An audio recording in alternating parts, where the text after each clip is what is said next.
Yep, just waiting on YouTube. Good. We got it, okay. It's working time. Thank you, Keisha. You're welcome. Thank you, Millie. Thank you, Keisha. Good afternoon, everybody, and welcome to the New Salem Town Council Town Manager Work Session for Wednesday, November 3rd, 2021 at 4 p.m. First item on the agenda is pre-budget review of the fiscal year 2023 process. Given that, I will let Mary Ann take the lead and update us on that. So just so the council knows, this request of this, what we're calling a pre-budget meeting was made by, I think, Councilor Stover some time ago, and we specifically set this up at this particular time in November, because we will be getting into the thrones of the 2023 budget. Just so the council does know, one of the things we've already started in the budgeting process is the 6-year capital budget. We have sent documentation out to all department heads and community service organizations for their capital budgets, and they're all due on Friday. And once we receive that stuff back, Amy and I will review it. We will then meet individually with everyone that submitted a capital budget. We'll also have the new facilities director, Tom Rism, join us in those discussions and meetings. And that'll be the foundation of the beginning of putting together the capital budget. The actual operating budget starts sometime after the first year. We go through a similar process where we reach out to department heads. We ask them to forward a budget to myself and or Amy. Amy and I review the budgets. We then meet with folks. Amy and I will spend the time putting the budget together. We will meet with those that submitted budgets, your department heads and your community service folks, and discuss where we are with the budget, some of the recommendations we have made, and then eventually get in the hands of the council, where the council will have a couple of workshops and meetings. And then ultimately, as you all know, the first week of May is when we have the financial town meeting. The difference that we will probably see with this budget cycle, Amy and I have talked about, mainly the design of the budget that we'd like to change somewhat. The budget will still be the same. It'll follow the same format because that's outlined in ordinance and charter. We can't change it.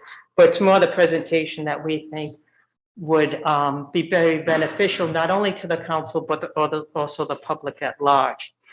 With this meeting this evening, we're looking for the council feedbacks or priorities of what they would like to see in the budget. And the benefit of that is you do not want Amy and myself with the leadership and the management of the town going in a direction that may not be the direction the town wants to go in. So from this meeting, what Amy and I will then do with department heads and then also the community organizations is let them be aware of the discussion that we've had with the council. And as they are preparing their budget, to keep in mind what the council has advised us and as to their priorities of the budget. So keep in mind, there's some things in the budget that are somewhat limited and fixed. That are your contracts that are open, your contracts that are under negotiations. And also there's other fixed costs as it relates to utilities and things like that. Discretionary can be somewhat limited, but I think that's all open to discussion. So at this point, I'll turn it over to the council and we'll welcome any feedback that you may have and we'll answer any questions. We don't have any, Amy and I do not have any at this point mindset of anything as it relates to the budget. We haven't had any conversation about the budget. We'll take your feedback and then go from there. Thank you, Mary Ann. Thank you, you and the staff for that. Council, Mark? I have a quick question. The change in presentation, is that to be more taxpayer or voter friendly, or easily understandable? In my opinion, I think it'll be, how can I say this? A presentation that'll be easier to follow.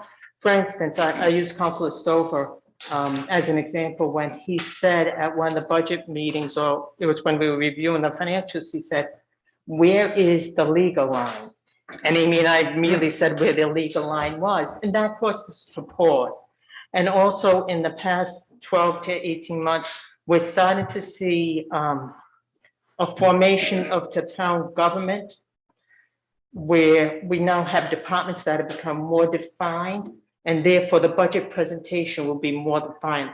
Right now, we have a lot of things in administration, a lot of items in administration. They'll stay under the office, they'll stay under the administration, but we'll break it down where you will see the facilities, where you'll see DPW, where you'll see the clerk's office, instead of having it one department. And we think that would facilitate the town council and the members at large when they see that budget like that. So that's the change we're looking at. The budget in itself is not going, oh, I just realized the budget in itself is not going to change. It'll be the same numbers and like that, but it's more of the presentation. And one of the other items that Amy and I have talked about extensively is when we present the budget to the council, one column that we haven't included, but Amy and I look at it as we're meeting with department heads, is the department head request. We haven't had that column in previous years. We have revisited that, and we think that's going to be a column that will be included in the budget. So you can see what the department heads and community folks requested and what ultimately was budgeted. And that most often leads to dialogue with the budget. Why did you not, why this individual came forward with, 50,000, you budget 45. At the same time, this person came through with 50,000, you budget 55. So it lends some dialogue and conversation in the budgeting presentation in the process in the council's review. Thank you, Mark. Anybody else for the council? Questions, comments? I have a bunch of stuff, but I don't want to get into this. I don't want to. Ultimately, I didn't want to jump ahead, I guess, is my point. First of all, thank you. One of the reasons that I wanted this conversation was hopefully, look, I have a grand total of one budget that I've been immersed in. So, I'm not even a rookie. But it struck me when we were going through the budget last time that one of the things that would be helpful in the fall as we're looking at this is to get a sense from the community about sort of what, are there things we're missing? Are there things we're spending too much money on? Are there, I'm just literally thinking about today, Susan and I were working at the food pantry and, are there, for example, human services where we're not, where we're sort of either underrepresenting or, there are places where the town could be helpful, or are there places in, for example, that community services budget where we've had line items forever, it looks like, where they're no longer a priority of the community. I don't know, maybe they are, but it sort of felt like that was a bit of a missing thing. So, even just putting on an agenda at some point soon, an opportunity for public comment about priorities, I actually think would be sort of helpful to hear. Yeah, so that's one thing. But while I'm on human services, I do hope that over time, I have no idea what this looks like, but just an analysis of how we do sort of, government sponsored or government, whatever, government funded human services would just be helpful to know how we do all that stuff. And whether, whether the town should be more involved, whether the town should be less involved. And that runs the gamut from, as you and I have talked about, Marianne, does the town have a role in facilitating access to home health aides for people who want to age in place? I don't know, but maybe we should talk about that. That's, that's important, potentially, but maybe we have no role in that. All the way down to, hearing from Dave Sniffen and the school about what our recreation infrastructure ought to look like. I don't know what that is, but I'd like to hear, whether there's some long-term need there. That would be helpful. Then sort of in the more granular, a couple of things. One is, I've asked a few times, and you kind of alluded to it, for sort of a report generally on our breaking down our professional services.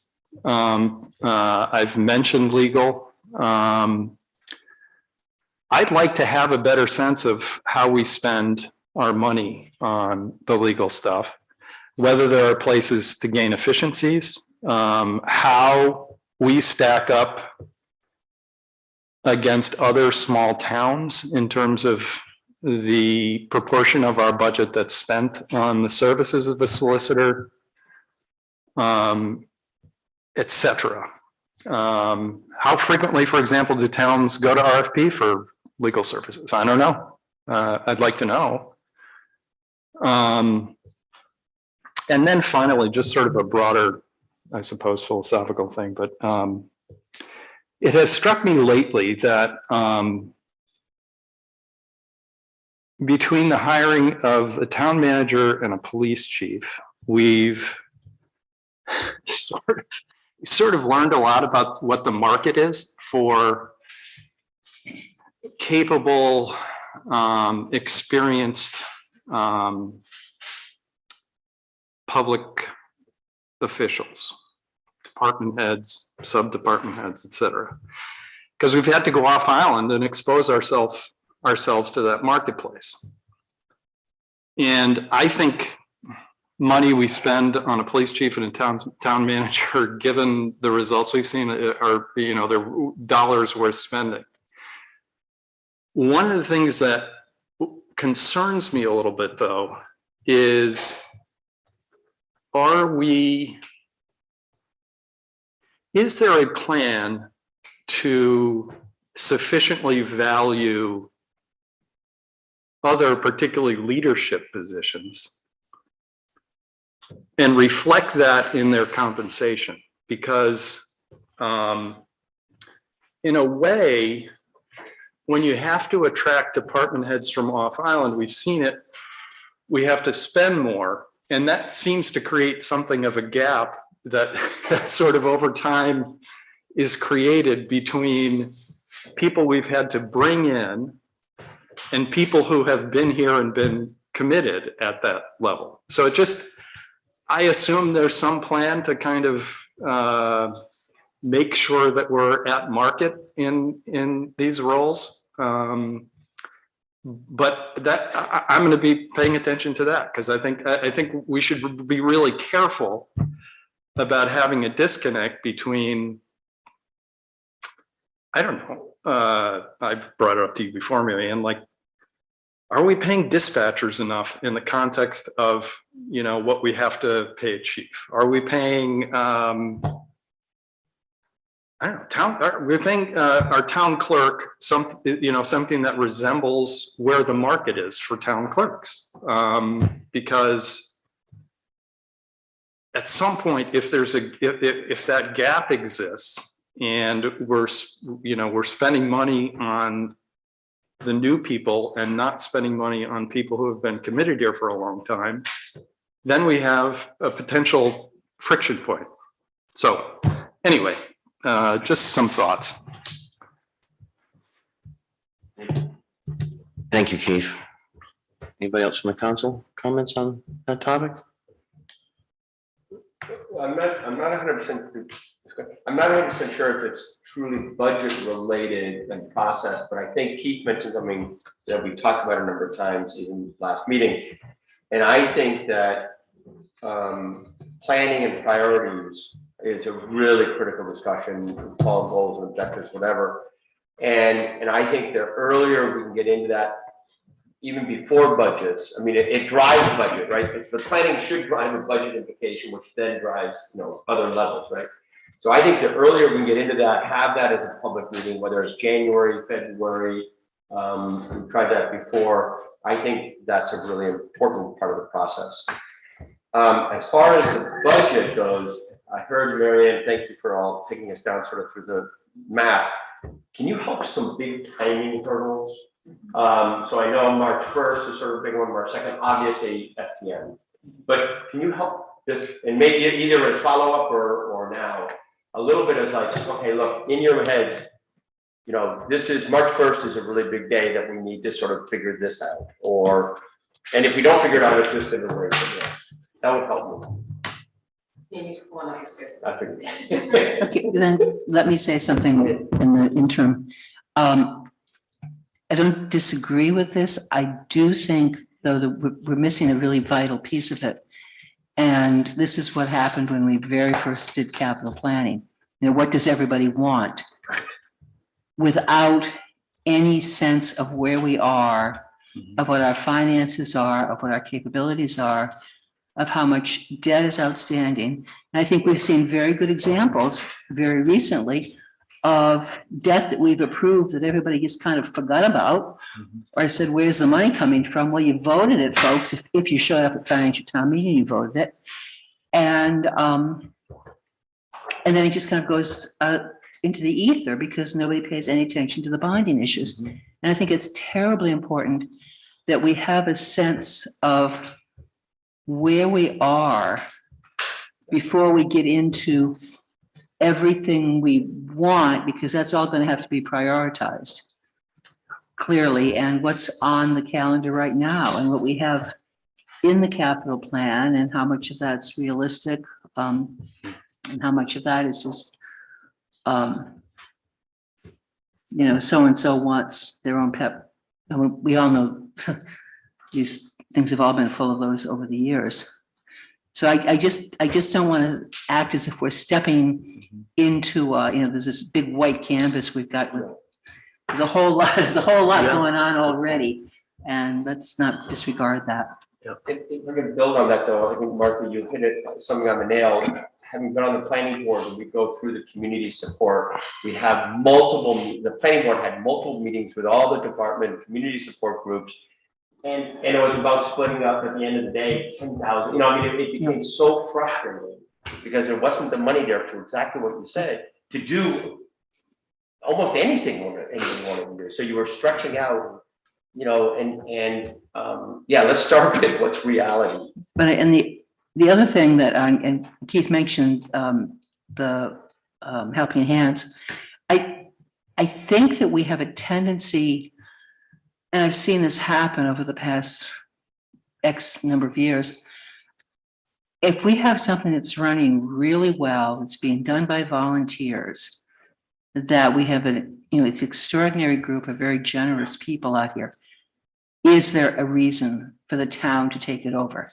No. And I would say no. Absolutely none. Absolutely not. I probably made a mistake even referencing them Yeah, because that thing runs so well and is so well funded, but I just mean- happened to be there I mean, today. it may not always be, and it's something to keep on the radar, You're right. but there is a lot, and there are a lot of opportunities. And, you know, we bemoan the fact that people won't become involved on boards and committees, and I'll bemoan it again, as we always do at every meeting.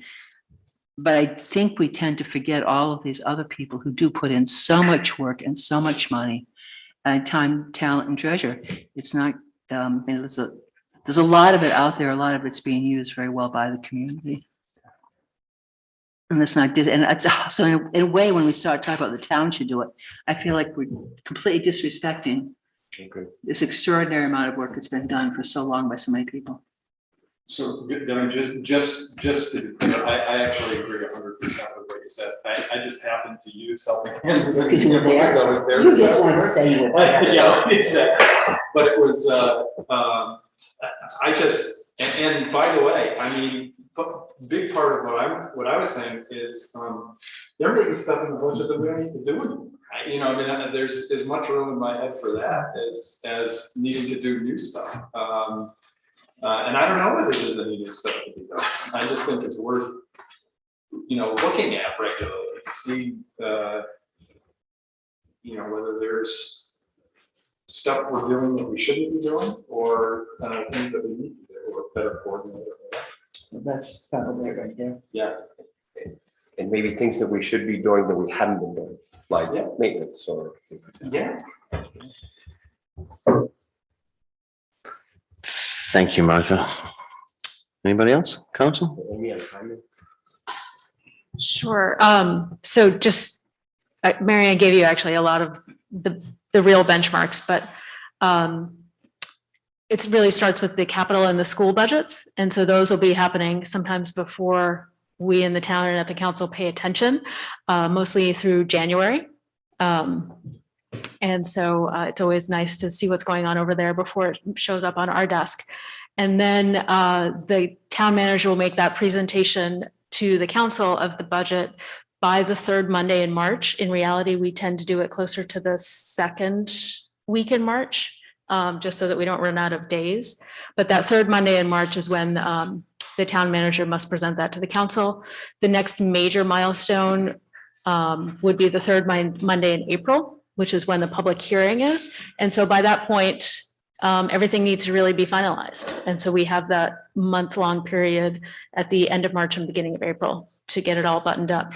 And to the extent that the town manager's budget, when it's presented to the council at that early March meeting, reflects the priorities that have already been discussed, both from the public and from the council. Obviously, the better shape that it's in and the more representative it is of the things that we've heard between now and then. So I think that's the path we're trying to start down, is to make sure that that March presentation is fairly comprehensive and reflective of what everyone's looking for. Is that fair to say? Thank you very much. Thank you, Amy. Comments from the public? Chris Ruffle? Thank you. I'm really glad to hear what Keith said, and I do realize the previous budget processes that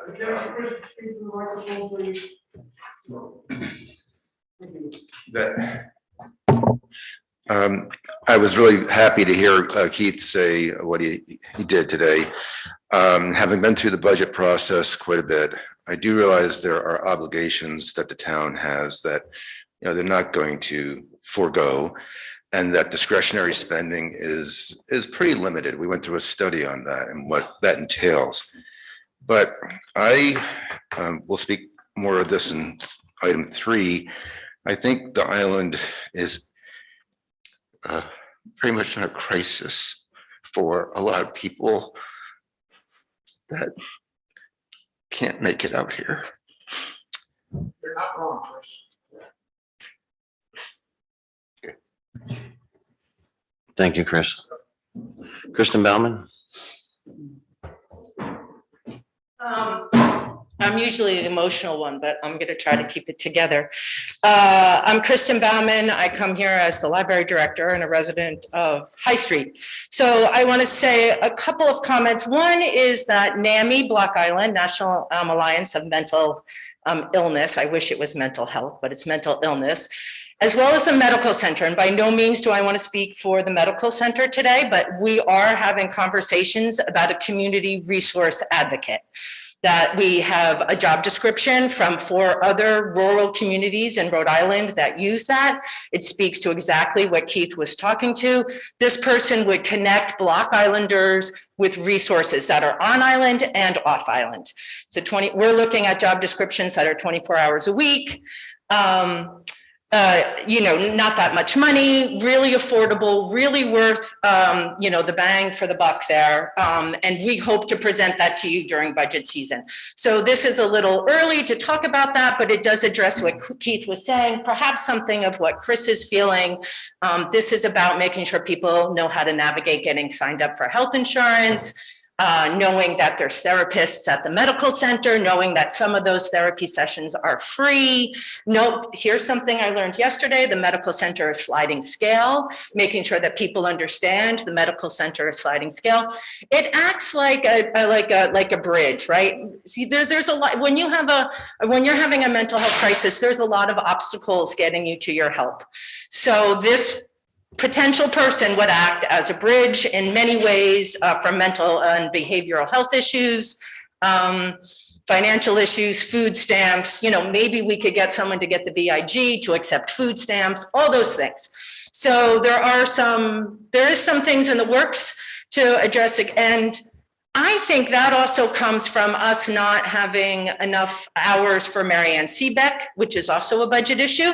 Maybe we need both. We know in the community, when we work in the community, a lot of Marianne Seebeck's time goes to senior issues. Fine, legitimate, that's what's happening. Very necessary, but there are others who need her hours and she just doesn't have those hours. So yeah, the budget reflects how we feel about our community in those ways. And we look forward to bringing you this sample job description, which again, I don't want to speak for the medical center, but which will be under the medical center's purview. This person has to be supervised, and that's where that's the correct place for that supervisor role. That's in the works. We're happy you're talking about it today. I can say that on behalf of everyone. That's exciting to us. That is definitely happening. And the employees, there already is a divide, Keith. There is a division. We have created a division. We feel this. We have been here a long time. We have brought in town managers and police chiefs that make much more money than us, that were not affected by this pause that we had, that got potentially, I don't know, I didn't crunch all the numbers, but you know, their full salaries. Well, we didn't get our full salaries last year. That's a problem. That's a problem that you voted for. You advocated for. You signed contracts on that. And you left us out in the cold, and guess where we were today? At the food bank, getting food from Keith Stover. Town employees online at the food bank. That's your responsibility there, your role. You can change that. And on that note, I'd like to suggest that as we move into the next budget season and we look at what percentages, which will be negotiated, I understand there's privacy and negotiations that are about to happen. But I encourage you to set the standard right now that those negotiations start at what would have been the town employees' full salaries. They should not be getting the raises that they'll get next year based on their contracted salaries. I think in good faith and in good standing, you say to your contract negotiator, start with what they would have made in full last year, and then give them a raise. Don't give it on what they didn't get paid for July, August, and September. They lost 3 months of their full salary, and their salaries for next year should be based on what it would have been for the whole year. That's a really good place to start to bridge this divide that's been created with salaries in this town. Thank you. Thank you, Kristen. Does anybody else comments? Item 1. All right. The only thing I would love to do, and I don't know if we can do it at an upcoming meeting, is just for setting a planning meeting, and I do believe January is the right time. And I'm talking about major planning initiatives, whether it's, you know, really focused on seniors and senior housing and NAMI and others. It could be one, you mentioned compost, whatever they may be. Like, what's the council's sort of 5 big goals? And yeah, at the end of the day, to Martha's comment, we have to realize all of the commitments that are had, but then we know where those goals are. And I think if I would imagine, there's probably 15 that we could come up with quickly, but we got to narrow it down. And I would love to do that early January. And I think that has to be a council discussion, but really huge community input, as we just heard from Kristen. So I'd love to just make sure we capture that in January, because I think that actually sort of helps lead the road. Thanks. Thanks, Sven. Anybody else on number 1? Number 2 is discuss the American Rescue Act funds. Mary Ann, you want to intro that document? I will intro that document very briefly and then turn it over to Amy. As you know, as all you know, is their American Rescue Funds have been made available to local governments through state agencies and federal agencies, and also county agencies. And I'm not going to steal Amy's thunder. I'm going to let her run with it.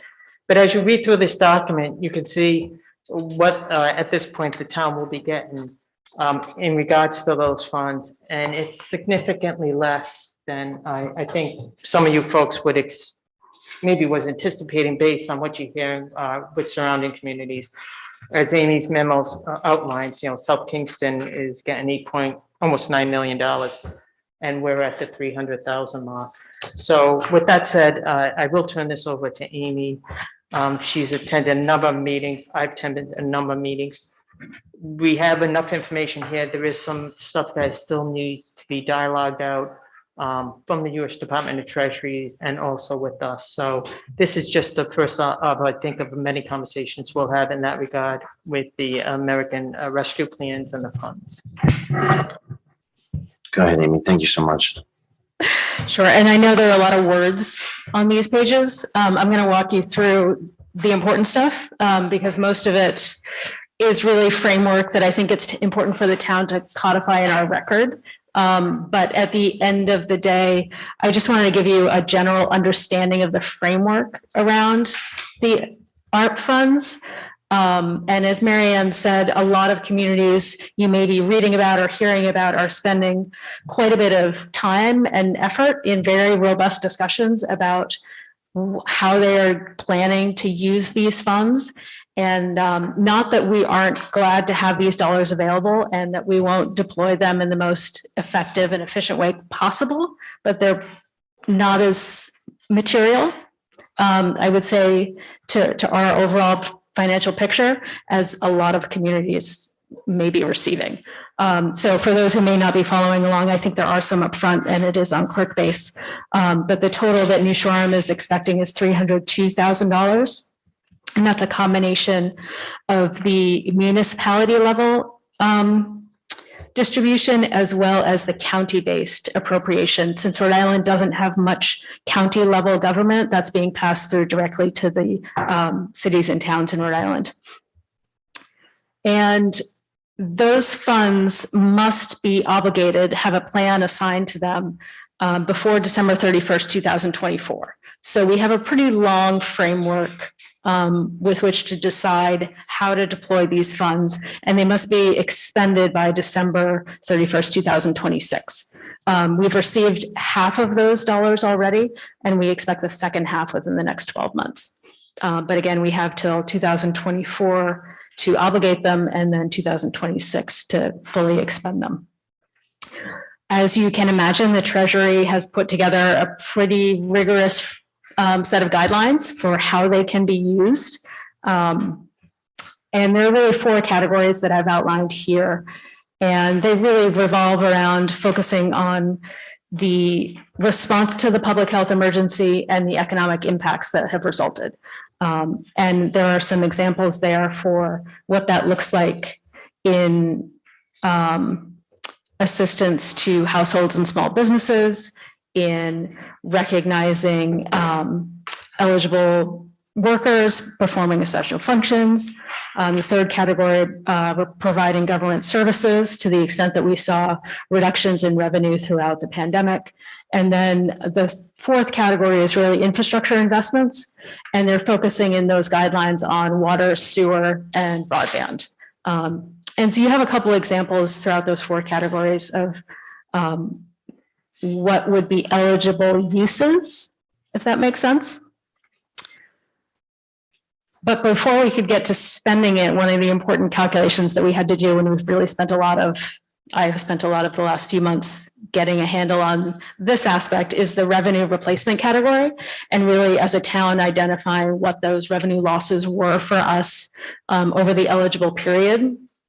And so based on the Treasury guidelines for the initial period of the calculation, which they define as calendar year 2020, the town had a lost revenue amount of $418,000, or a decline of 2.5% in our revenue.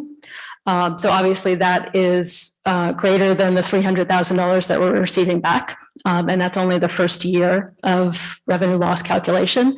We are allowed to calculate that in 2021, 2022, and 2023 as well, as we are able to account for the revenues that actually have come in.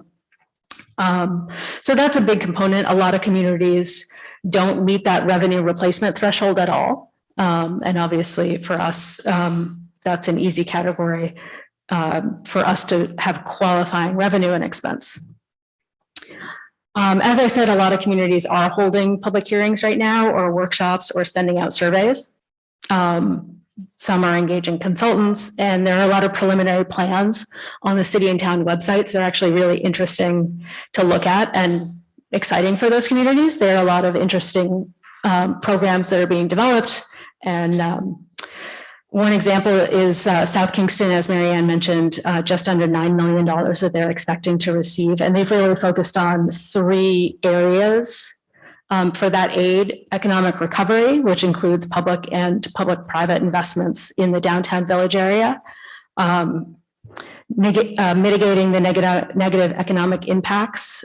And that's really a focus on housing and social service grants. And then the third category is in the government services, and that's sort of the revenue replacement element, and focusing on areas of government that either had to respond differently or need to be built up as a result of the pandemic. And that includes technology investments for people who continue to work remotely, or setting up their council chambers for hybrid meetings, which is obviously something we need to be doing as well.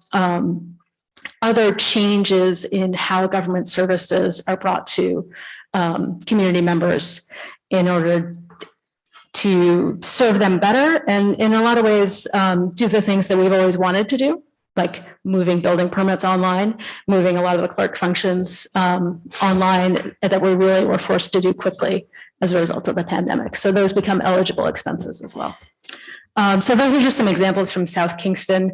A lot of the smaller communities don't have as detailed plans yet. They're still sort of where we are, which is understanding, discussing, prioritizing what their communities might need going forward. There are a couple of details that I've put in here just for you to know about. Record keeping, reporting, procedural aspects. And those get interesting only when you think about some more out of the box ideas. Hey, could we give everyone, could we give every organization on Block Island a fixed amount of money in support of their social services programs? Because it is a federal program and the town is the recipient, we do have to meet certain standards for reporting and record keeping and things like that. So it's just a reminder that we are responsible for the subrecipients. So whoever we may be electing to pass those funds on to, we need to be responsible for their record keeping and making sure that we can meet the ongoing documentation requirements. So that's just a little reminder along the way, which gets important. It's also a reminder that the general recommendation at this point is that appropriation of American Rescue Funds should probably follow the general town appropriation process, which means that it will continue to be talked about in and out of the regular budget cycle. Obviously, it needs a little more attention. We don't want to just bury it in the budget process, but ultimately appropriations will have to be voted on by the voters at financial town meeting and go through that traditional exercise that we're used to. A separate fund will actually be created to administer and account for those dollars. Again, that's part of the meeting the federal guidelines for properly tracking the ins and outs. But it'll still be part of the discussion process through our regular general fund budget. So that's a little bit of background. I know it's a little bit dry and not so exciting, but I wanted to at least give you an overview of what those are, what we can talk about, and that way in the coming months, we can start deliberating on what some of those possible uses are, planning for potential projects, and really be prepared for the budget process, both the capital, the infrastructure, and the operating needs of the town, to be paralleled with some of these American Rescue Fund distribution conversations, because they're really going to have to align in the end to make sure that we're meeting all of those steps along the way. The other caveat is that Treasury hasn't issued final guidance, so there's always room for things to be more flexible or less flexible once those rules are set. And also to keep in mind that there are other funding streams besides this $300,000 that's coming to New Shoreham. the state of Rhode Island has its own pot of American Rescue money. And we've talked before at the council table about how we may be able to position the town to take advantage of some of those funds, as well as other infrastructure dollars that may be coming directly through the federal government. So we obviously want to strategically identify projects that may fit in one bucket, but not another, and align those in the right way. Thank you, Amy. Appreciate that.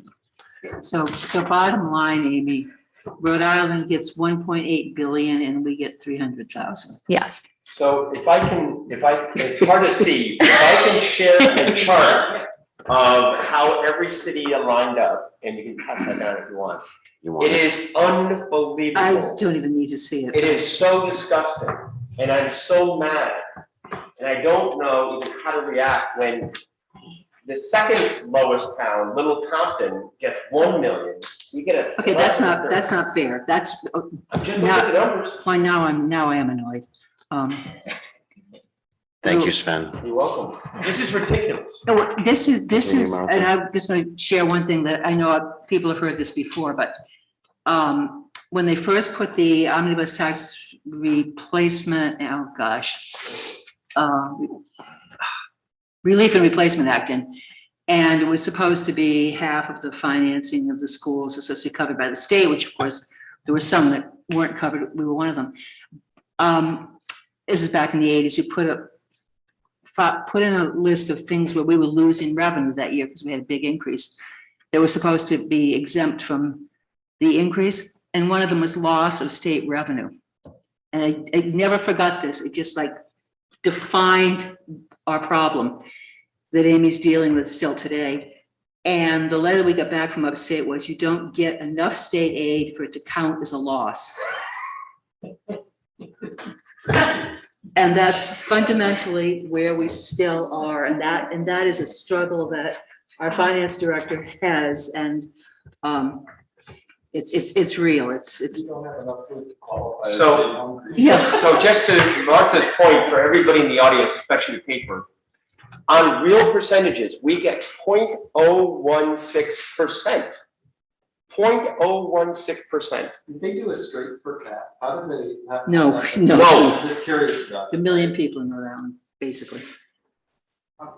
So I'm not discounting everything Amy just said. I just have to vent that this is almost an insult. And whether this means that we are not being represented, and I don't mean to say against any of our representatives, whether we're not being fully reflected at the state, how it's happening, we're suddenly at the end, Amy talks about other funding streams. Yeah, we're gonna get 0.016% of those too, unless we do something. And this is it's infuriating. Nothing to do with how we're gonna spend the money or all the work we've done. The very fact that you're dealing with $300,000 is embarrassing. Amy, do you assume that additional funding will probably be distributed proportionally to what? No. I hope. It might be better. It will likely not be, because the rules around this distribution were very fixed, and the rest of the dollars, especially at the state level, they'll have their own rules around them, but many of those rules are not yet written. And that's where, well, now I'm overstepping, but that's where we have an opportunity to be aggressive if we want to and can be in helping to set the rules, which may be a bit more favorable to the projects that we're looking to push through. And under revenue replacement, can you give me some examples of causes or reasons why we lost that $400,000+? Sure, particularly for the year, this was calendar year 2020, your major drivers are going to be your hotel and your meals tax, particularly in that spring where everything was shut down. And, you know, when you think back on just how strong ultimately that rest of that summer season was relative to what we expected, but it wasn't enough to make up for those roughly 2 to 3 months of no activity. And then you add to that building permits and clerk's fees, and pretty much everything stopped for a period there. Anybody else? Item 2. I have a couple. Go ahead, Keith. So this is a very basic accounting question, but how do you account for the 2.5% shortfall? You know, like how did we absorb that number? And how did we, you know, so in other words, we seem fine, you know. What Kristen's comment a minute ago was not. Yes, there were.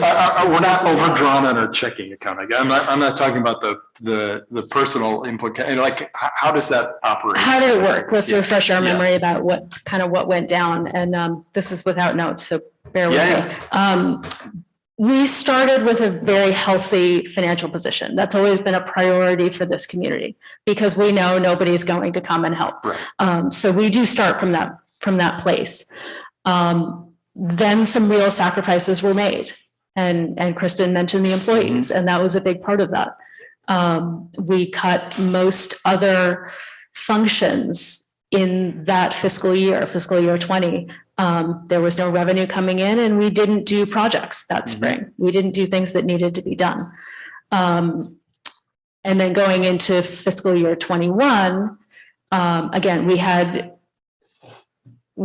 the employees, we had projects that we didn't even budget for, never mind the ones that we budgeted and chose not to do because we still didn't have the capacity to absorb them. But we really reduced that fiscal year 21 budget in a pretty significant way, so that we were prepared to absorb that decline in revenue. And things get a little tricky because we work on fiscal year and this now moves to a calendar year.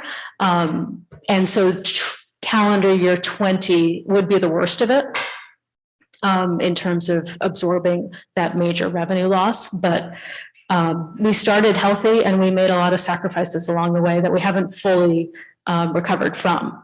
I would say by this year, we should be back in a healthy financial position.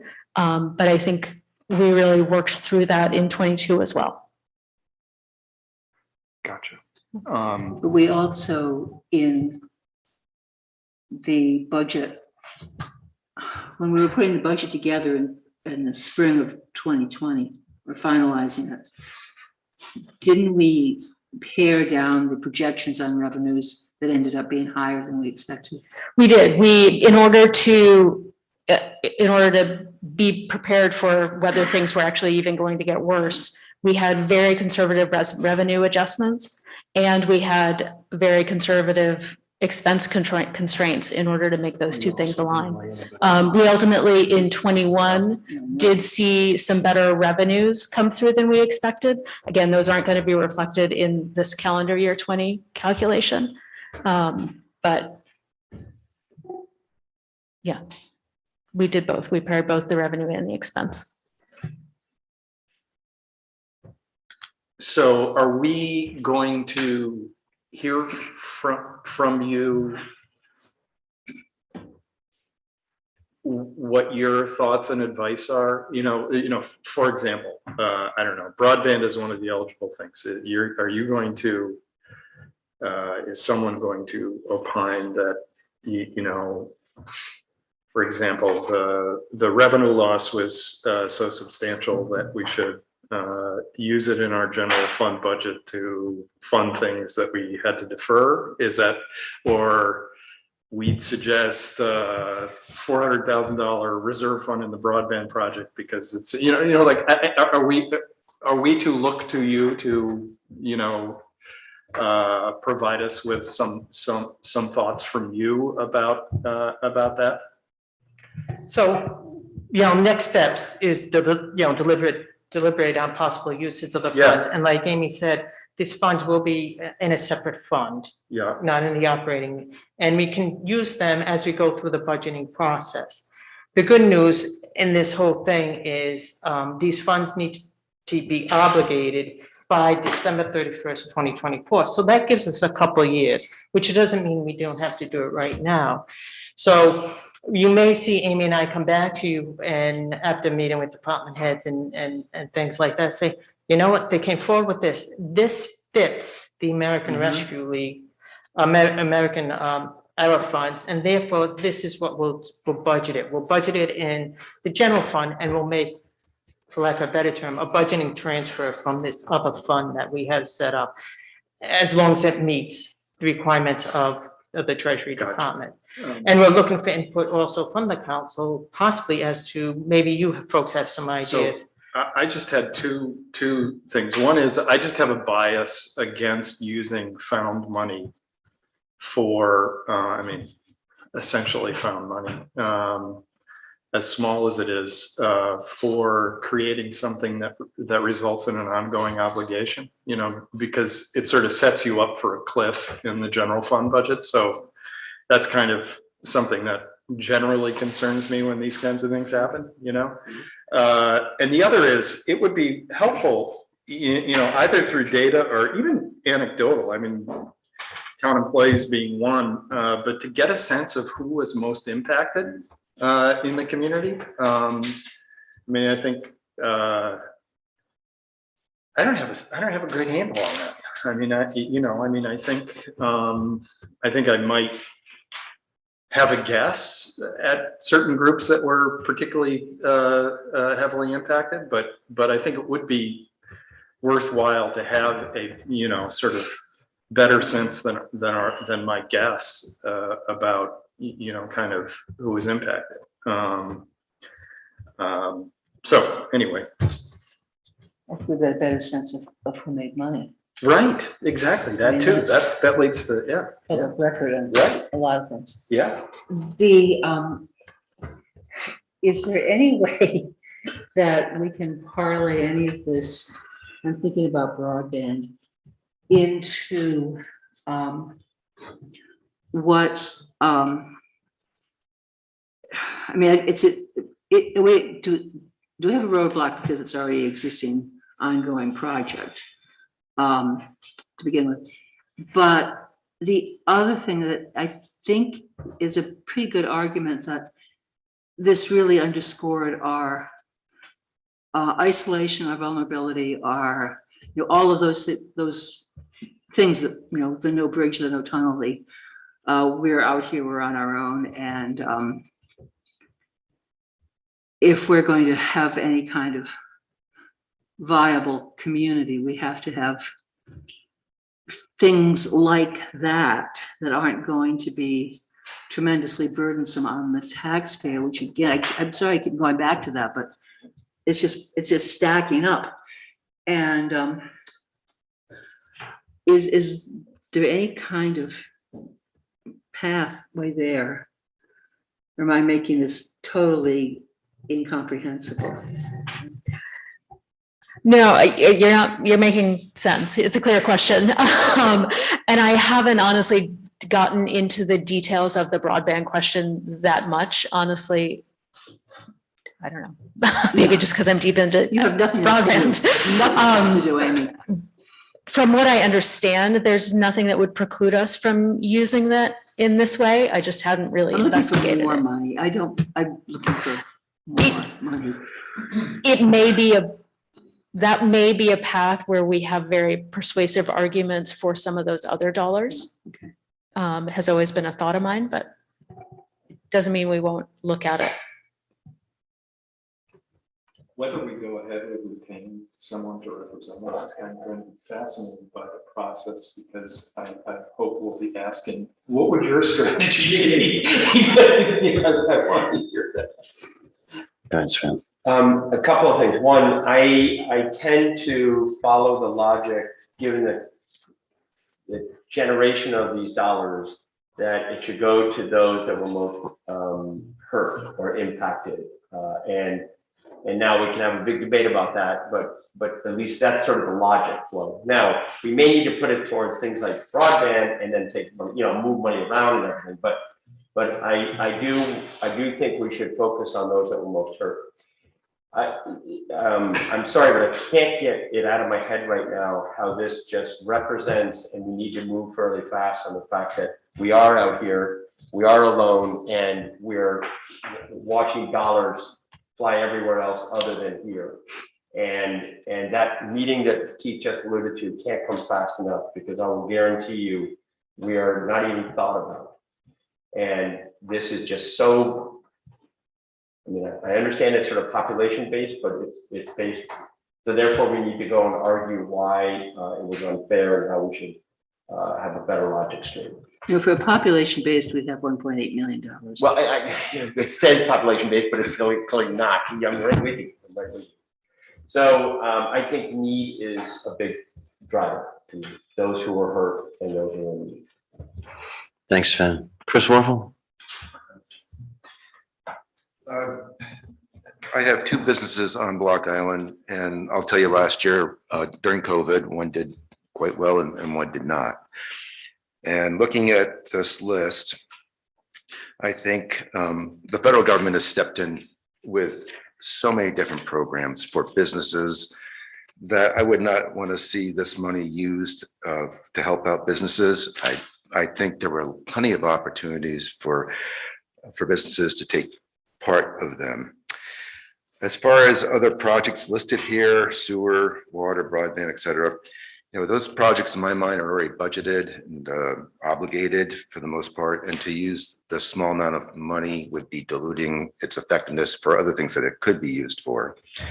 And given that the town has a much longer perspective in how, you know, its longevity than people who live out here, I really think bullet number 4, building stronger communities, I would like to see the money go through that. Not in the way that the town is trying to build stronger communities. I think it's a fact that Block Island has the highest rate of affordable housing in Rhode Island of any community, but still not enough. And I'm wondering if the money can be used to really not do it again as the way the Affordable Housing Board does things, but to really take on a whole other way of making this island more affordable.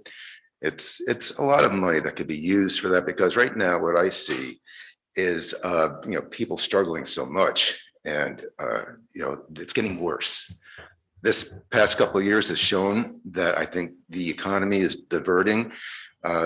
It's become more of the haves and have-nots, and we need some innovative thinking on this. I don't know, money if it can be used for that type of study or that type of a process, but I think these other things here have already really been handled through the government process and through the town's ability to tax. So thank you. Thank you, Chris. Any other comments on item 2?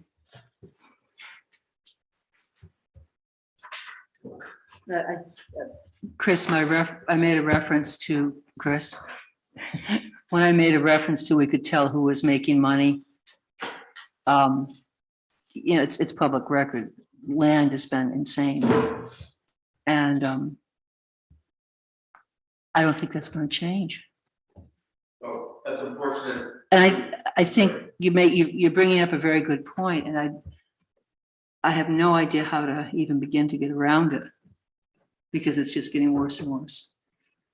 Historically, I think you have always taken that perspective. I remember you saying that our tourist community will always be a tourist community. And I really think we have to, you know, start thinking, if that's the fact, we have to come up with another way of making this not more and more like an intuitive of the market's vineyard, because land is being lost to speculators. And I'm not one that, you know, is prone to giving up on anything and, you know, turning my hands and hang my head in despair. I think there's good brains out here, and there's processes that we haven't tried. And I really encourage that this is the time to do it. Actually, should have done many years ago, but I'm not waiting any longer. Thank you. Thanks, Chris. Item number 3 on the agenda tonight is discuss the future of town revenue planning that leads to a more equitable and sustainable approach. Does everybody have that document? Megan? So I'll run with this, and it's amazing as we go through this document, some of the discussion I think you folks just had. If I had a crystal ball, I would have never guessed this. I think right now this document, just so to give you a little background, a few meetings ago, the council, we broached the council to allow myself, Amy, with Councilman Stover and Councilman Wisdom to look at revenue sources within the town. And this is the first step of what we're doing, what we're coming back to you folks with. But based on the conversation that we just had, I think all 5 of the council members could have participated in this if I didn't just say what I just said to the council. But what this is what we've brainstormed, and we were all over the place and on a lot of different things. And finally, there's a little whiteboard in my office, and Sven said, let's get this up on the whiteboard so we can see where we are. Just to be clear, you had a meeting, it was with Sven Sven, and yourself Keith. and Keith Myself and Amy. and Amy, okay. And so just to be clear, so what we did was we put this up on the whiteboard, and we finally came to some conclusion to get this in a 2-pager for the council, and then ask the council for us to continue with next steps, that we have it somewhat defined and we keep moving forward with what we are doing. But it's basically town of New Shore revenue planning for a more equitable and a sustainable approach. How does the town plan for and affect the initiatives that are priorities for the community going forward? We just spoke a lot about about some of our priorities, and we also spoke how are we going to sustain them, and how, if we have new initiatives, how are you going to be able to afford them? So we're going to look at a number of different revenue streams that we currently have in place. We have fees. A lot of our fees are driven by state statutes. They're also driven by town ordinance. Some of them are at the max, some of them are not. So we're going to take a look at that fee, and during this year's budgeting process, you may see us come forward with some maybe changes in the fees, maybe some increases, and maybe exploring how those fees complement our current budgeting. And then we're going to continue to look at grants, both federal and other outside sources of grants. We have done that already. We continue to do that. We've been very fortunate that we've had work really closely with the USDA folks, and we've been very fortunate in that area. With the funds that are coming down that Amy has just mentioned with Rhode Island and also in the state, I think there's some other stuff we need to explore. The next two are somewhat hand in hand is residential tax and also commercial tax.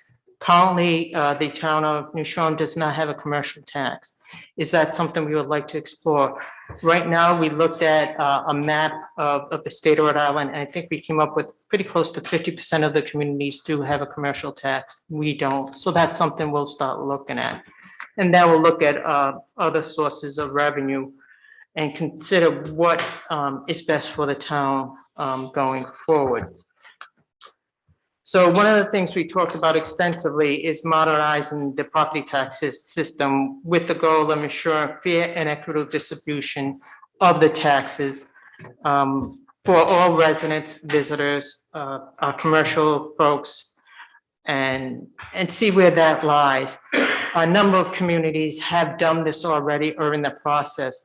The town of Middletown just Monday night had an extensive meeting and conversation on this. They already have a commercial tax base. They're focusing more on the residential tax base. Keep in mind, with taxes, we're still going to, and with our budget, we're still going to be subject to the 4% levy. So that's why we're calling it more of an equitable and sustainable tax base. So we would ask the council when I finish to allow us to continue on this dialogue and conversation. So just going forward, what we would like to do is consider moving forward, especially with the modernization of the taxes and looking at our current tax structure. We will come back to the council sometime in the January timeframe as to some concepts and evaluation and information will be more strategy driven at that point. And then we know we need to engage all the stakeholders. So once we get back to the council, what we would like to do is hold work session and have public discussions. What I've learned with work sessions and public discussions at times, someone who's participating in that may come up with an idea that we just didn't think of. So it's important to have those discussions. And then in March, April, we summarize the concept. May, we start an ongoing evaluation to refine it. Summer of 2022, come back and also have additional public discussions and engage the public. And then if necessary, if we need to do any kind of legislation, start working that in the fall of 2022 to prepare for the January 2023 legislation. We don't see us getting this done for this budget cycle. The four of us realized that early on, that we know this is a good year project, and hopefully get in the legislation, because any kind of changes in our tax structure, it may be subject to General Assembly approval. If we decide to implement a commercial rate or change what we have doing residential. Obviously, the key people, folks we want to engage, obviously our year-round residents, as well as our seasonal, the larger and small businesses, affordable housing folks, Cindy Peppers and her group, Chamber, Tourism Council, also realtors. Sometimes I find that realtors on the island can be really helpful based on their expertise and what they see across the country. And also around New England in particular, Block Island Residents Association and any others that the council thinks we should engage, or that folks we've been engaged in. The next step, obviously, is we're asking the council, as we move forward with the budget cycle, is the consensus to allow the four of us to continue moving on this path and present something to you hopefully in the next 60 to 90 days. Thank you, Marion. Comments from the council? Anybody? Yeah, it goes back to what Chris said early on in this meeting. Chris and everybody here knows a story like mine probably can't happen again. I hope it will, but I don't know if it can happen again, given the direction this island has gone. So as a result, I think this discussion is extremely important.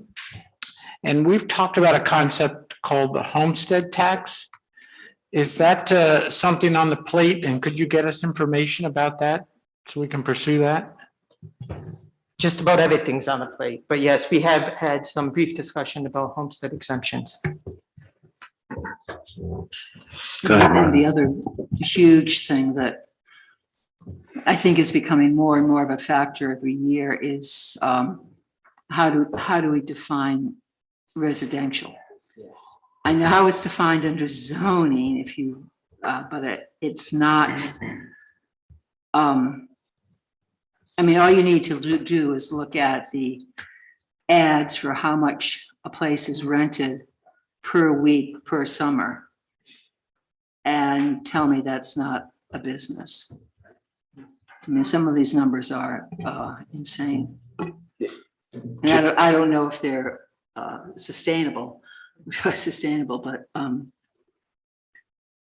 and that's a problem. That's not just a problem here. That's an issue they're having on the other islands we don't talk about. Even leaving aside how much gets paid per week, you're renting. You're renting commercially a property for multiple weeks a year. You know what I mean? It's a commercial property. It's a commercial property, and the investment is an investment. It's not a commitment to a place. And I know there are people who figure that in when they're trying to buy a house and pay the mortgage for a few years and all. But I think there are a lot of places out there that just are. I mean, like I said, all you got to do is look at social media. They're brand new, and we built them for the sole purpose of renting. If I can just add in a few things, and Marianne, thank you. The top line is a really important line, and actually I think Amy captured some of it, which is equity, burden, sustainability.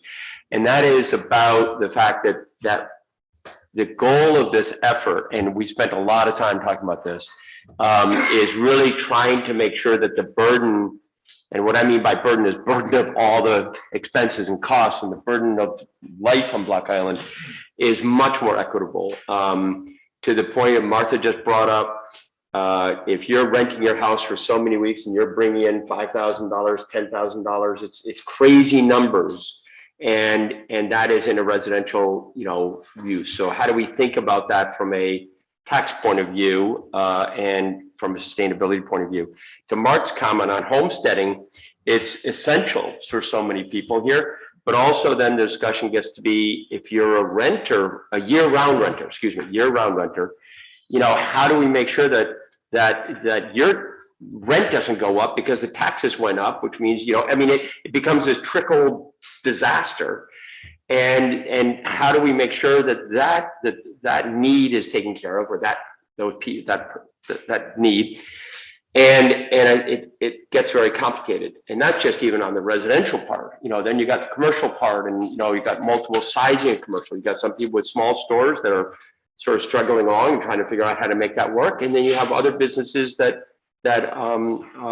use a lot of town resources. So if I'm using a lot of the roads, or I'm using a lot of the medical center, I'm using a lot of the police force, okay, let's make sure that those burdens on the town are represented in the taxing versus, I don't know, a small clothing store, whatever it may be.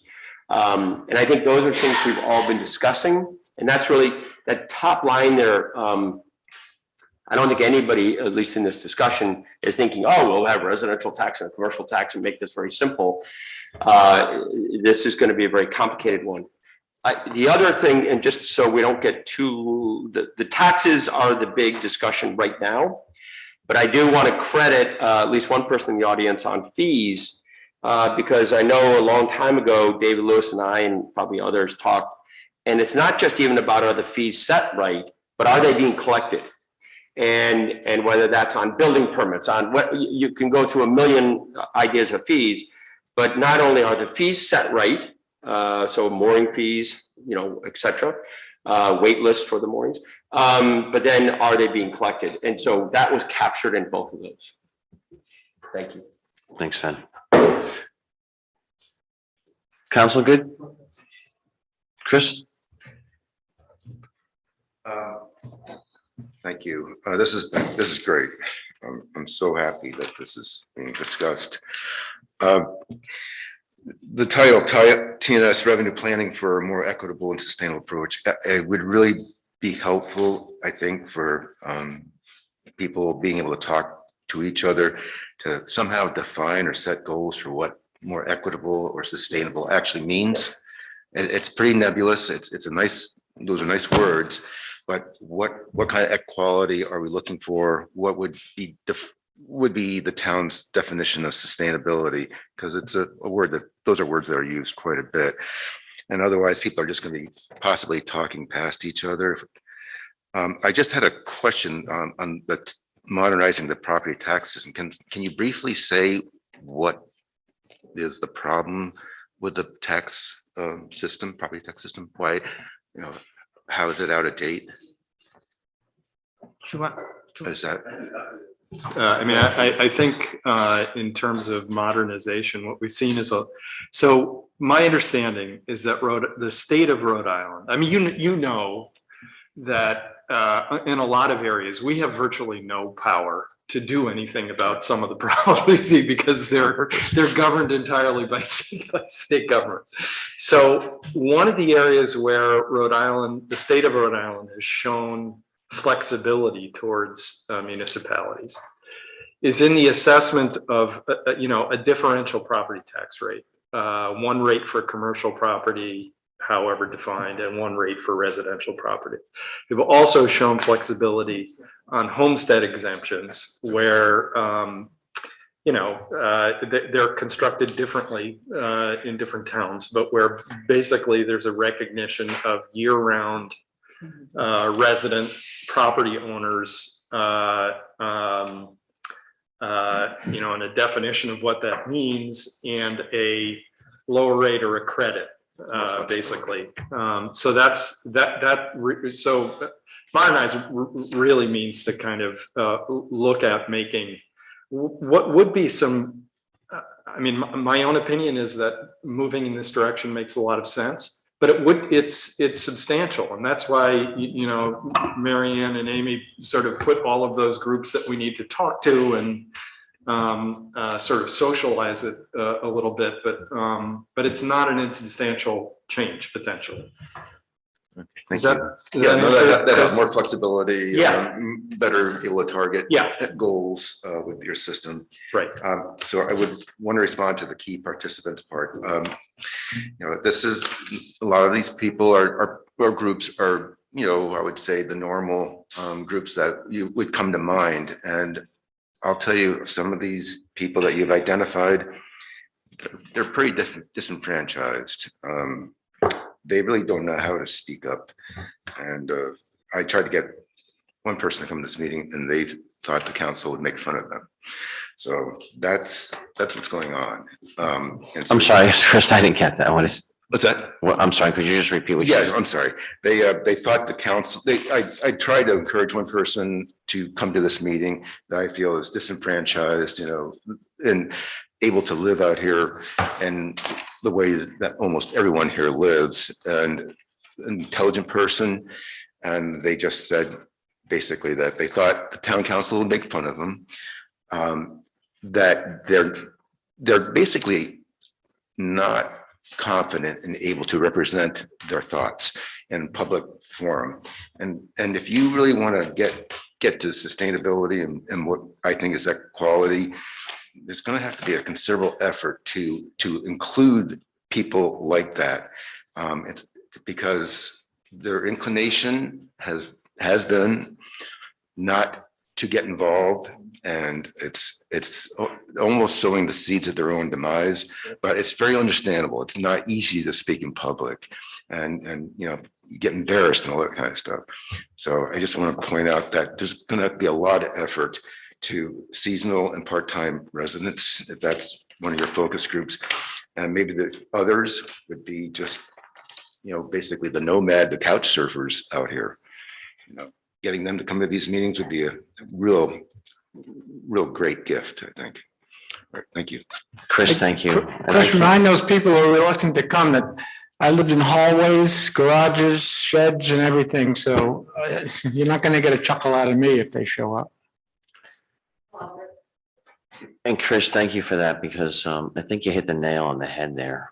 Because I think what we're discussing here and we're talking about is the underlying theme, and you started it, Kristen finished it, was that we are losing a lot of people. We're losing a lot of our workforce because they just can't simply stay here anymore. And there are folks, like you mentioned, and there's also folks that have been here for so long and they work and work and work, and they're like, okay, I can afford that $500,000 house, which they can't, but they might work toward that and will continue to work 3 jobs just to stay here. And by the time they reach the 500,000, it's now 600. The goal line keeps moving. And with the COVID, I blame the COVID, because people came out here and the property values went up. I looked at the property listings the other day, and I'm never going to own a house here if it keeps going the way it is. I know exactly what you're saying. In fact, I was going to hope to say to both you and Kristen, it's the fundamental problem is getting these people into a room, but also we all know on this council that they're out there. We can advocate more. And housing has always been like, it's like mopeds and deer. It's been insurmountable for some, but I don't think that we have to focus our attention on the housing to keep our workforce here. And with that, Kristen, you said, the services, for these young people. I mean, we have extremely good times here and extremely bad times when events strike the community. And it's the most givingest people in this community, in my eyes, are the people that both of you guys are talking about. And yeah, let's see what we can do to get them in the room, because it'd be nice to see them. We all, like I said, we all know they're there. But look at this. We're talking about spending over $15 million, and there's 4 people in the room. But I do want to go through that to make sure that priority is the housing to keep our workforce and our friends in the working class here, because I can see a day where it's who's going to be servicing? Who are we going to have to work in all the industries? Who's going to be the plumber? Who's going to be the electrician? Who's going to be the bartender? Who's going to be? Who is? Exactly. So I hear that, and I appreciate you bringing that up in such depth, at a meeting like this. Anybody? Dana Lewis?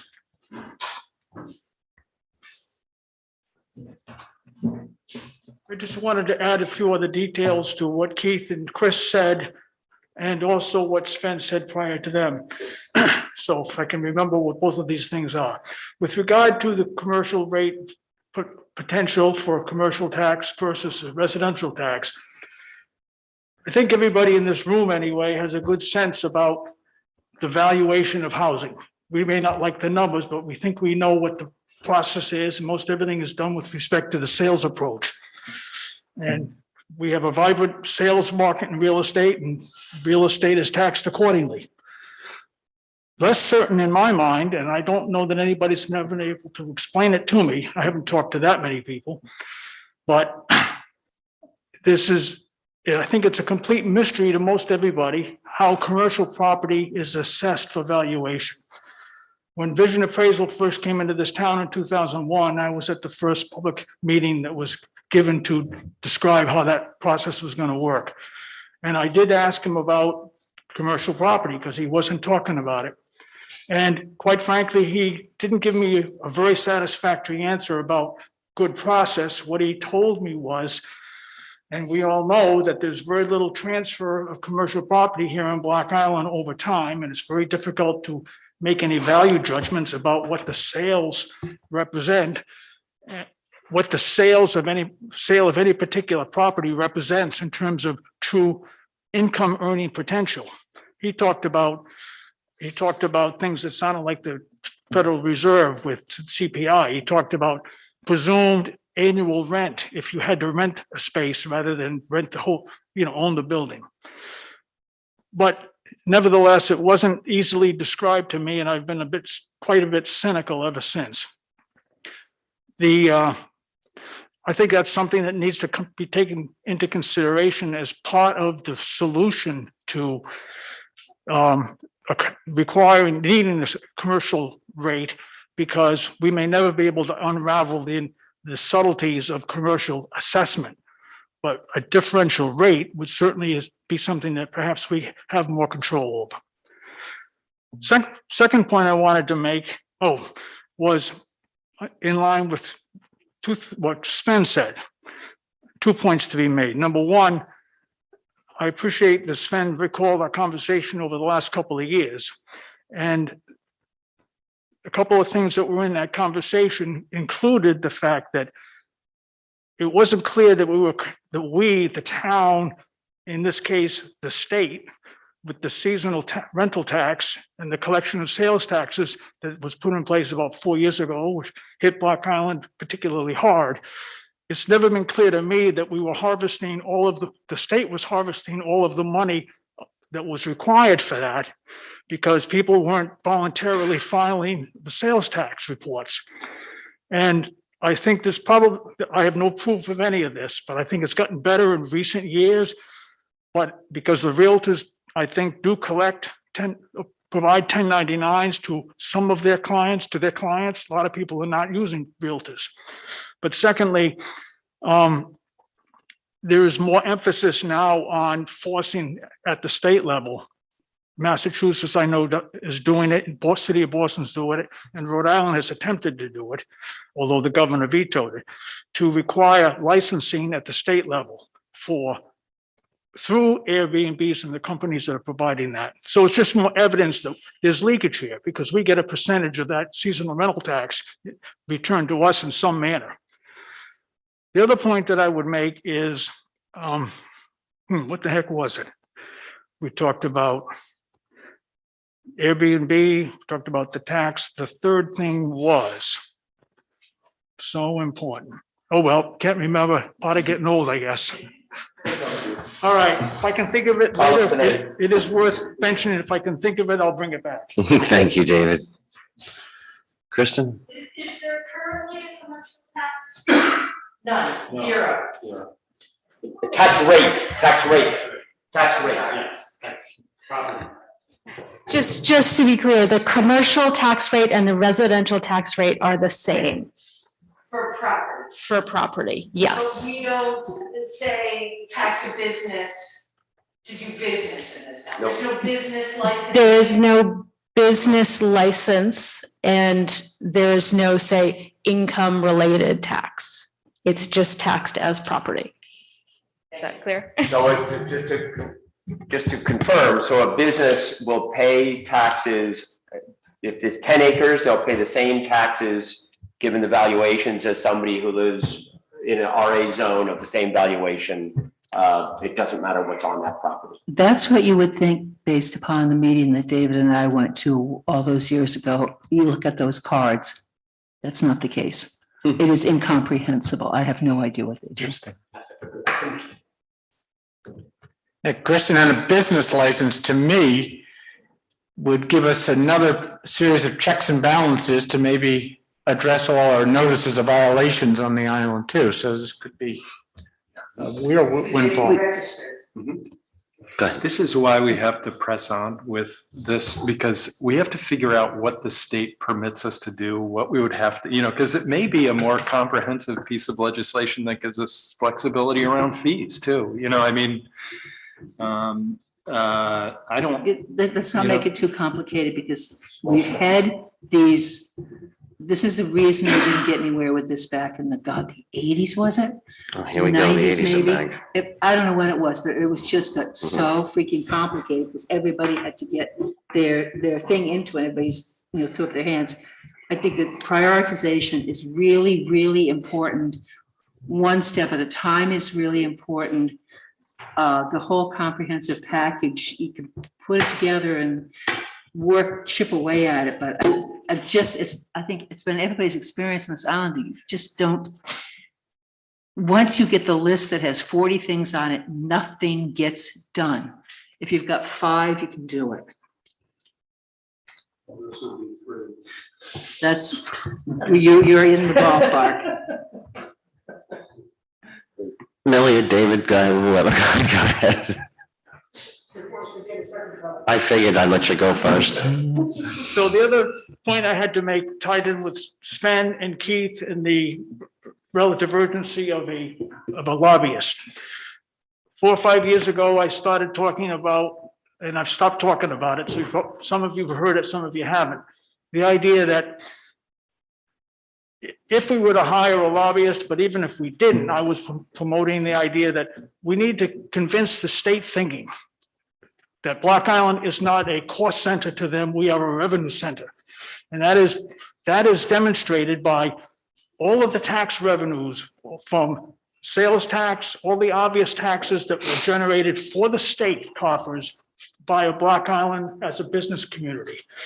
Going down all the way to the analysis that takes that you capture the amount of annual business taxes paid to the state of Rhode Island, as well as income taxes paid to the state of Rhode Island from the tourism, from the Block Island community as a whole. Most of it coming, so much of it coming from the summer tourist related activities. I think it would be very easy to demonstrate that we are in fact a revenue center for the state, and in no way are we a cost center, and the amount we get back from the state is a pittance compared to what we contribute to the general coffers. Thank you. Thank you, David. They need to be reminded. Yeah. They've known that for a very long time. They need to be reminded. No, they wouldn't have put the money into this place that they did so many years ago if they hadn't believed that was going to be the ultimate draw. Hey, Andre, do you think it makes sense? This just sort of made, I was thinking about that, that ARPA, the ARP thing and basically the whole meeting. And you always talk about housing. I wonder whether there's value in trying to do a real deep dive, by, either looking at what others have done or hiring someone who knows sort of to exactly quantify the housing need and what that need looks like. I mean, I think, the housing board does an extraordinary job and it's very, very much, of course, sort of project driven. And I've always wondered, and maybe this exists, sort of like, how do you get at that, at the people we're talking about? You know, like, what do they need? Because, you know, it may be that there's no interest in buying a house, or no, you know, that what they want is a studio apartment somewhere. I don't know. I mean, I know that there's a need. I don't quite know what it, have a really great picture of what it looks like. I think it's, Fairly recent survey out there. I've seen the survey, yeah. I mean, And I think they're getting a little more realistic, because if you look at the older ones, everybody wanted to, you know, own. Mm-hmm. And once the West Side 20 was done, I think the sense of reality that it costs a lot more than a mortgage to run a house Mm-hmm. set in. And I think that's why they're looking at they are looking at rentals, aren't they now? The housing board, which is really important. It wasn't in any way a critique. It was just like, you know, what is the, you know, like what?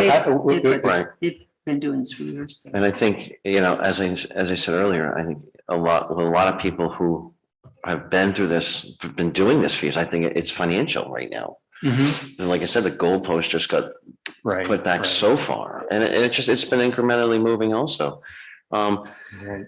Yeah, I think another revenue stream into housing or somehow to alleviate that, or, I mean, I bet Kristen or Chris or any of us could pull 5 people off the street or 10 people off the street that would say, I want a tiny house. And that would run afoul. Yeah. Yep, and what would that run afoul? That would run afoul of the rest of this community with the traditional ways that that we have taken on housing. But I know many that would say, I wish I had a place to put a tiny house, and they would live in it and be happy. We are such a square peg when it comes to housing programs too. Amy, actually, we were sitting there, Amy has had numbers that we have a median house price, I believe, of 1.037 million. Right. And a median income of 66,000, median family income of 66,000.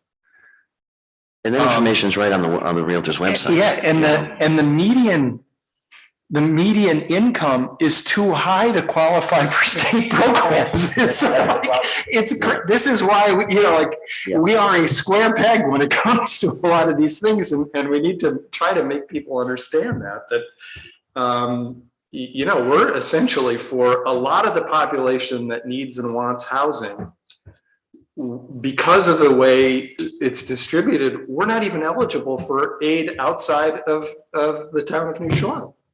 Whereas a lot of towns use, they leverage HUD money, they leverage, state grants, and all that, and we have a very hard time doing that. You do is make it up. Yeah, yeah. Chris. Interesting, the town of Shore, despite its income, is actually USDA eligible for REAP programs. And that is usually for farms, but they've changed that to include businesses. So it's funny, one of the things that we actually do fit into is that program. So, I mean, I was going to put something on the bulletin board about it, and the contact person I have his information. A lot of those programs are fairly complicated and they need help, but it was nice to hear that we are eligible for that. Right, and I know Mary Ann and Amy are working with the medical center, because there was a fabulous USDA program for rural health centers, because I think we're the only community in Rhode Island that's actually designated rural. But I think our per capita income was too high. So we meet all the criteria except, it's just, we are, I hate to repeat, but we're the classic square peg when it comes to this stuff. We need to figure that out. Any other comments? Kristen, did you have one? I just was, I could tell. just, it's, The term in 2021 is exclusionary zoning. That's what we have. We're exclusionary zoning. Our zoning laws are antiquated and they're not allowing us to fix these problems. And that's not, do you not like that, Andre? Oh, no, I agree with you 100%. I agree with you And so this, this concept is not only about Block Island, it is happening across the country. And the feds are looking at it, and there's not going to be funding for communities that continue to perpetuate this exclusionary zoning. So I think it is time for us, and I know I've heard you mention this, a real overhaul of our zoning. What's stopping us, and how can we change it for equity and for people not to be upset at town council meetings, and for people not to be homeless. We have more homeless than we ever had on Block Island. That's a problem, because all they get is me. And that's not my skill set. I have a patron who's willing to buy me cots. This is where we're at on Block Island. Yeah, I Patron understand. says to me, I'm gonna buy you some cots. That's not a good situation to be in. No? So exclusionary zoning, if you start to Google that, you'll get lots of information. It's a really good 2021 keyword, and I hope we can make some changes. Thank you. Well, it's not that dark, Kristen. It's not, well, It wasn't that long ago, let me finish. It wasn't that long ago that wonderful people like Wilcox and others lobbied hard and got double density for affordable housing and really moved forward. So it's not really pitch black dark. It's not pitch black dark, correct. But it's tough for me in February to throw people out of the library. It's not an easy position for me. Yeah. I mean, overall, it's not pitch black dark. For the person who's living that life, it's pitch black dark. Yeah, So- the problem is, we got the housing passed in, I can't remember, 2002, I think. And things have happened since then, but it seems like no matter how much we do, we're further behind every time something gets done. So the goal of this team project was really trying to make this equity, burden, equal, sustainable approach. And the goal would be that this group would like to come back in a couple of months, 2 months, January, with next steps, just making sure that the chorus is pretty clear, that everybody's on board and we'll just continue to plug away. I mean, I'm just thinking about next steps, just sort of making sure that, making sure that we can move forward. You lose your train of thought? No, it's in essence, I wish all of us could do it, and maybe this will start to become town council meetings, because, once there's some groundwork done and everybody, we've gotten some, maybe February, March, but I think we need to reach out to people, to Chris's point on couch surfers, all the way to folks that don't want to come forward. So how do we go to them, and how do we get their words? And this is a big project. It's going to be a long one. So I made some bullet points during the course of the meeting on the 3 items, and I just want to something that Martha said, that you could get the info is where we are with the tax burden, and what the tax, with everything in the pipeline, what that's going to be coming into fruition over the next couple of years or something like that. What that burden is going to be of things that are approved so far. But that's separate, that's kind of separate from this one. No, I know, but I'm just trying to go through Yep. and different things in the look at the budget. And I know you constantly do this to look at things that, as Keith said, that may or may not need to be there. I'm not sure that there's a lot in there, but it'd be good to know. Personally, can you send us a budget timeline that includes the school? Just so we have that all in one document and one email, just because I know the most important, or any other budget hearings that go on outside of us. I would like that in one document. I know I've asked that, and I know that puts a lot of burden on the clerk, because I know that information is out there, but it's here, there, and everywhere. I find it difficult to keep track of when all the meetings are. So would that be possible to just any budget related hearing or something like that, to get a document that just has everything and where they are? You know what I mean? Not now, not just keep in the back of your mind, because I know they're not scheduled. Some of them aren't scheduled yet. And Keith, what does the state give us the flexibility to do with these funds? I just don't, I think that could be kind of, I know that's a void to answer. But if the best answer we could get with the flexibility wise with the funds that we're getting.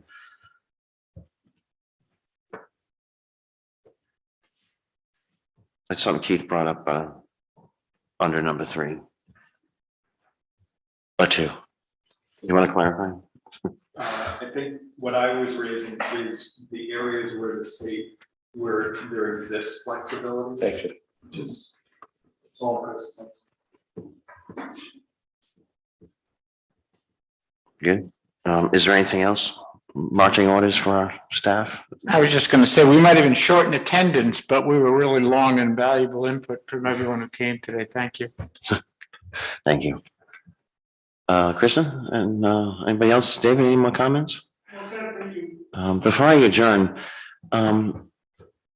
we continue the meeting. Yes, we did. To tonight? Yes. It's not on the agenda. Well, I thought it was till Thursday. And does it need to be on the agenda? Did that, It would have to be on the agenda.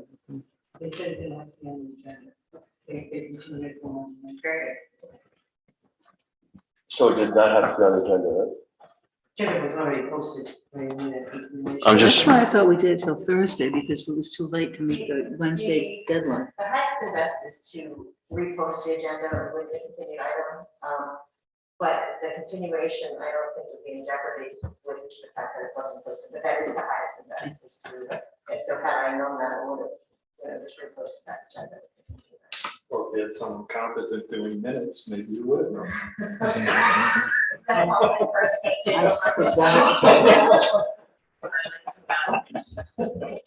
We You'll had- continue the competency. So can we meet? Is that? I mean, I don't think I can speak on the legality of that, but, I'd rather do it totally, I want an agenda. for you guys that are in the room, we're evaluating the town manager and there was some information we needed at our last meeting and we decided to continue it to tonight, I believe, I thought it was Thursday because we didn't have posting time. until or maybe today. Thursday. So But I don't think it's on Thursday. That It's is- not. it's not on Thursday's agenda either. no, but I could, I mean, at this point, I could repose Thursday, if that's what was continued to, it has to be continued to date certain, or to do that. Where are notes, Keith? And was it We continued to a date continued certain? it today. We can, Well, you know, We have 48 hours. we continued it to, yeah, I made the motion. You want to make a motion to continue it from today to the next. You guys don't listen to me. I'd rather, yeah, if you can repost it tomorrow night, just so the public knows this is what we're doing. Hey, in the gallery. And we'll have it tomorrow night. That's what I would do, is repost the agenda. Question from Sven. I was just gonna say, with the liquors tomorrow, you want to make it 5 or 5:30 posting, or just a question of timing? Because you can always go later, you can't go After earlier. liquor's set, you can't change liquor. No, my point is, if we post for 5:30, but the meeting's over at 5, do you want to No, post you would be continuing it to, I think, to the 4 o'clock meeting, and then it would. be- whenever it rolls after? Exactly. Okay, so we don't have to post to a time. No, it wouldn't be a separate, it wouldn't be a separate post. Thank you. That answers it. All right, so I have to make a motion to continue the town manager's evaluation, which was continued to tonight. We set a time though, didn't we? 5:30. All right, so I will make a motion to continue again the town manager's evaluation until Thursday, November 4th at, help me out with the time? It's a 4 o'clock meeting. 4 o'clock? 4 o'clock. So then we could do this after the liquor. I'm gonna meet with Millie tomorrow, so to expedite, to hopefully expedite the liquor. There's not much, Not much. there's nothing new on, nothing, no new, well, Oh, yes, the theater, what's that? the theater is new. Well, hey, we keep going, you run the roll. So I made the motion. Second. Millie, you got the motion? I did. You got a second? Okay, all those in favor of the motion? Mark Aye. and Sven? Aye. Keith? Yes. Martha? Aye. And I'm in favor of the motion. We carry 5-0. We'll carry the town manager's continuance of her evaluation till tomorrow, November 4th at 4 P.M. And I make a motion to adjourn. Second. Everybody's in agreement? Yes. There's enough. What's that? On Friday, so I'm gonna take Friday night. Where? So, I don't care. I don't care what meeting it's at. Oh, no, but I just don't want to. The chief. Yeah, we can. So I want to meet with her tomorrow. Apparently he's maybe engaged Joe Priestley. Hopefully he's not going to speak for himself. Thank you, Steve. Thank you.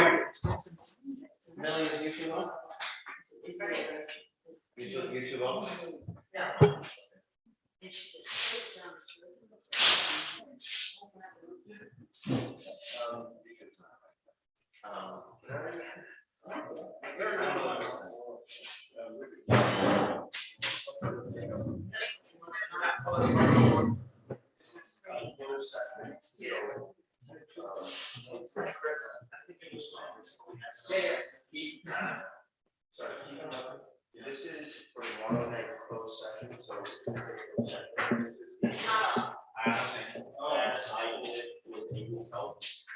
Please keep that closed session. No, it's my paper. You don't have to steal it. It's my paper.